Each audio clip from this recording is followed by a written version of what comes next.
saksi, siapa yang melaporkan perkara ini? Coba jawab dengan jujur. Dalam perkara ini, Kepala UPT merasa sebagai korban. Betul apa tidak? Betul. Ya, Bapak Sana? Betul.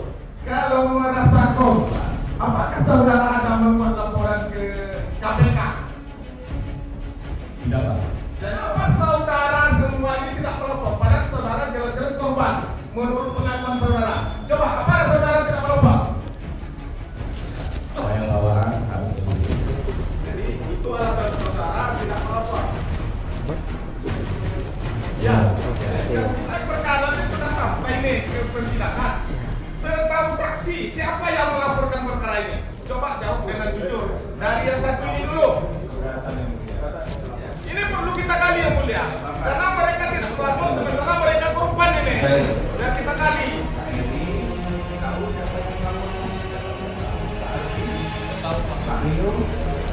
Mereka bilang merasa dirugikan, bahkan tertekan.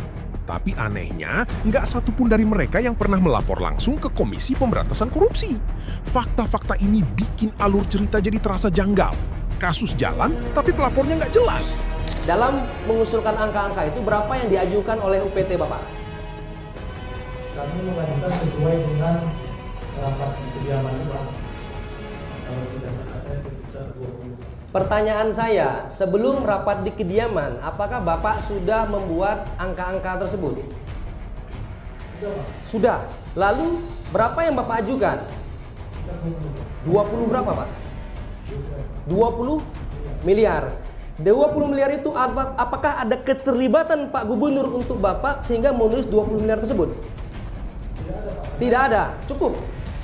Agustus saya gantikan mobil itu dapat 205 juta, 200-nya saya langsung kasih KPI Agustus juga. Agustus juga, gitu. Saya nanti pakai dompet, saya letakkan pulang. Setahu Bapak, apakah Pak Ardi juga memberi uang kepada Ferry? Ya. Iya ya. Apakah duit 300 juta itu setahu Bapak memang untuk ke London? Nggak tahu ya. Bapak tahu nggak Pak Gubernur itu ke London itu dibiayai sama UNEP? Nggak tahu ya. Bapak pernah tahu Pak Gubernur ke London akhirnya dari mana? Jadi kawan-kawan Pak. Kawan-kawan aja ya. Boleh nggak kira-kira Gubernur pergi ke luar negeri? Boleh.